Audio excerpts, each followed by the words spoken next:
Okay, so after a few hours, I have managed to put a few of my upgrades on the car. I'll go through them as best I can, and it has taken quite a few hours to do. A few tricky bits, but nothing major. And we'll start with the carbon fibre hot racing chassis brace here.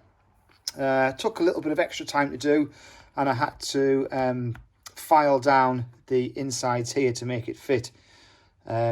That took a little while to do because it's quite a tight fit, but it certainly strengthens up that chassis.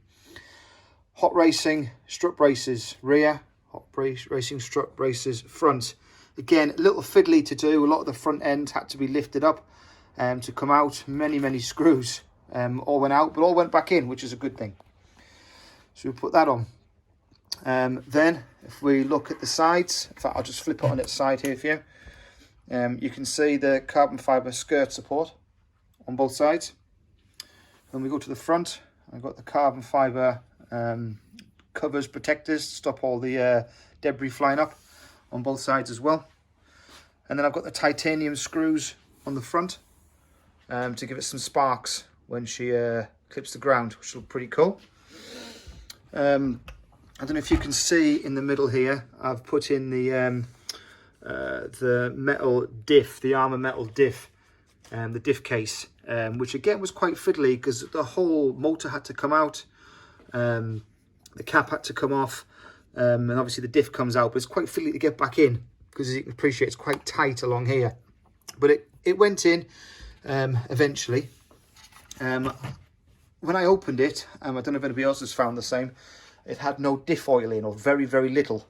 So I filled the centre diff with 200k in the centre diff. I've tried 500 before and it's very thick. So I've gone for 200 this time in the centre diff because it was 95% empty when I opened it up. So there's a couple of parts inside that diff case as well that comes out that you don't need anymore. I don't know if anybody's aware of this, but these little bits here, there's quite a few of these inside. You don't need these anymore. I think there's 8 of them that they come out as well. So then the next fiddly little thing was the, and if you can see here, I've now got installed my parking brake, which actually works. I haven't powered it up yet because I'm not at that stage. But to demonstrate, I know it's only a short distance. At the moment, I can push it backwards and forwards quite comfortably. If I just push that along and lock it in, it locks that back brake. And I let go of it. I roll nice and smoothly. And then I just push that, which is what the servo would do. And it locks the back brake. As you can see, completely locks it. So that is a great little feature for the handbrake. But again, very fiddly. And if you can see the brake disc in there as well, which goes onto the drive shaft, onto the drive cup. Again, a fiddly little thing to do, but it was worth it because all this battery tray had to come out.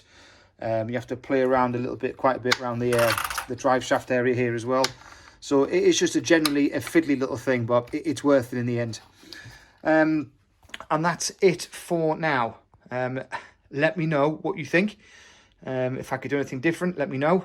Over the next couple of days, what I've got left is my racing fans, and I suppose the next fiddly thing is to put in the shock towers front and rear, which are quite fiddly, before I get onto the bodywork and then change over the ESC.